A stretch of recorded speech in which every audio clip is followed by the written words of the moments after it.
Di tengah pertanyaan tentang hidup, tujuan, dan kebenaran, apakah iman kamu terasa statis atau justru terus bergerak?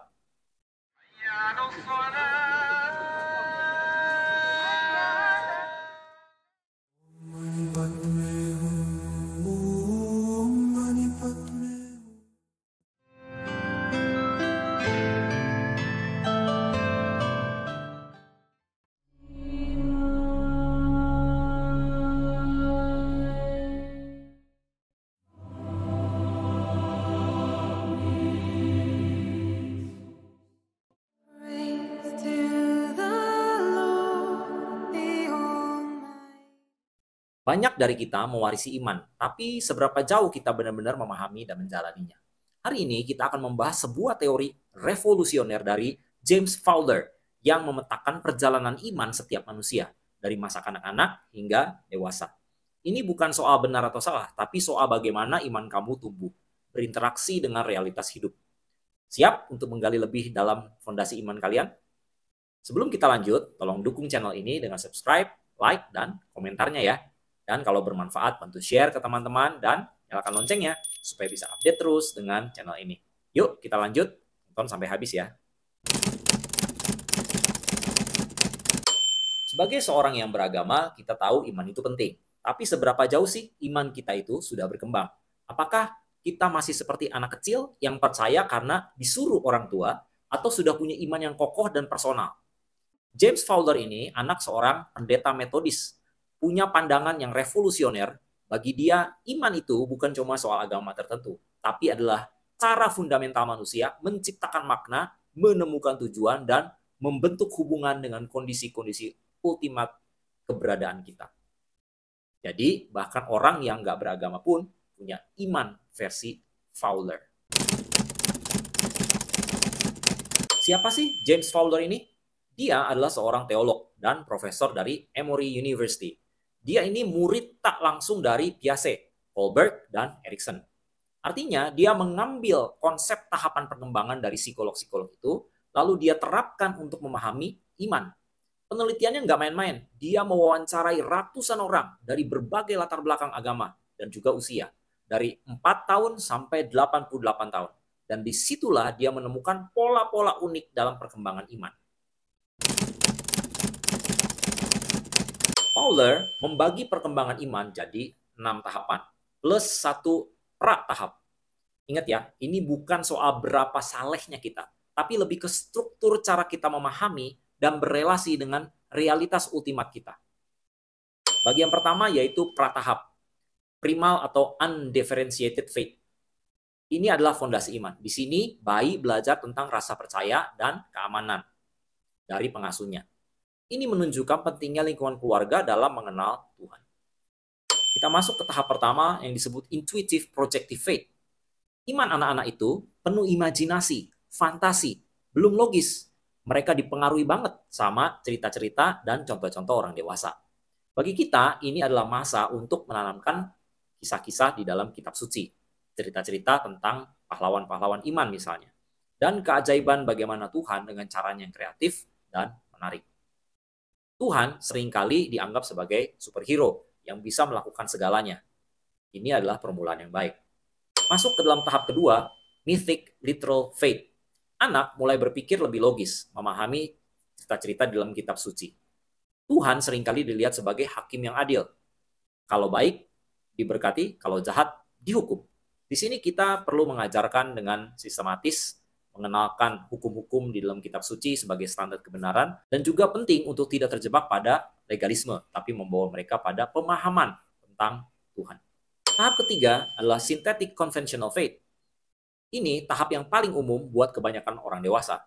Iman kita terbentuk dari harapan-harapan komunitas, keluarga. Kita juga cenderung ikut-ikutan pada kata orang banyak, dan kebenaran ada di luar kita. Bagi kita, disinilah pentingnya komunitas yang sehat. Namun, ada bahaya terjebak pada iman turunan tanpa ada conviction atau pengakuan pribadi yang mendalam. Kita perlu mendorong mereka untuk mulai bertanya meskipun belum kritis. Tahap berikutnya adalah individuative reflective faith. Nah, ini yang sering jadi krisis iman bagi banyak milenial. Tahap ini muncul saat kita mulai mempertanyakan iman yang diwariskan, mencari tahu sendiri apa yang kita yakini. Otoritas iman itu pindah dari luar ke dalam diri. Ini adalah tahap yang sangat krusial. Disinilah kita harus mendorong untuk berefleksi diri, belajar teologi secara mendalam, membaca kitab suci dengan kritis, tapi dengan hati yang rendah dan mencari jawaban yang kokoh.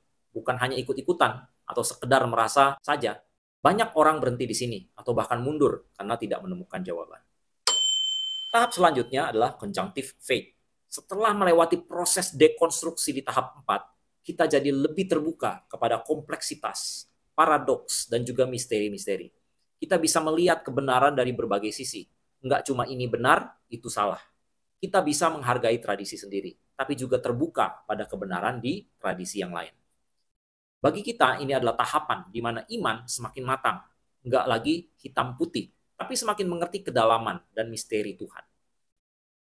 Kita bisa berpegang teguh pada doktrin masing-masing, tapi tetap berempati, menghargai orang lain, bahkan yang berbeda keyakinan dengan kita.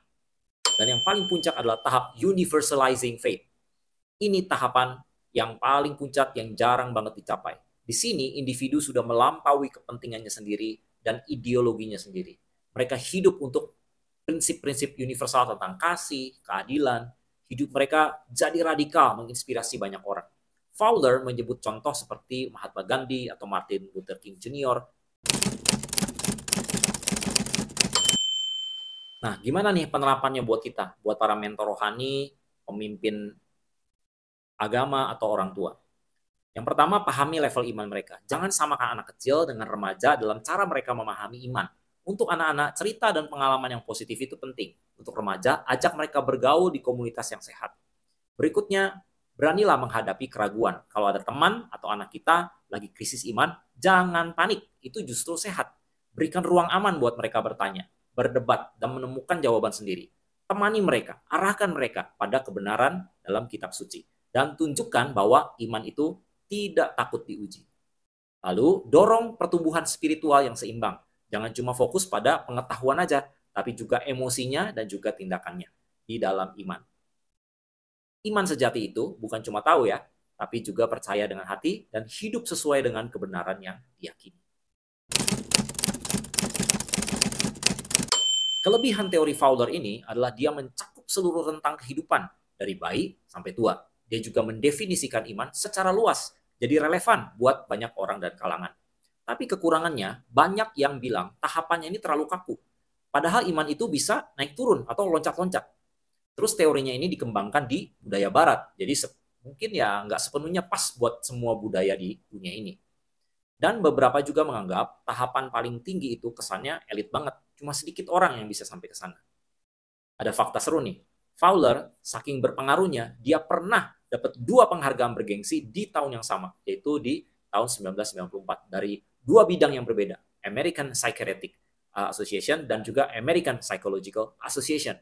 Itu bukti kalau karyanya ini benar-benar menjembatani antara iman dan ilmu pengetahuan. Teman-teman, perjalanan iman itu adalah sebuah petualangan seumur hidup. Ia bukan statis, tapi terus bertumbuh dan berkembang. Dari yang sederhana sampai yang paling mendalam dan transformatif. Mari terus bertumbuh dalam pengetahuan dan pengenalan akan Tuhan, dengan akal budi dan dibaharui dari hati yang penuh kasih. Mari kita sama-sama bertumbuh dalam iman yang mendalam dan berdampak. Terima kasih ya sudah setia mendengarkan episode kali ini. Jadi tambah tahu dong. Sampai jumpa di episode selanjutnya.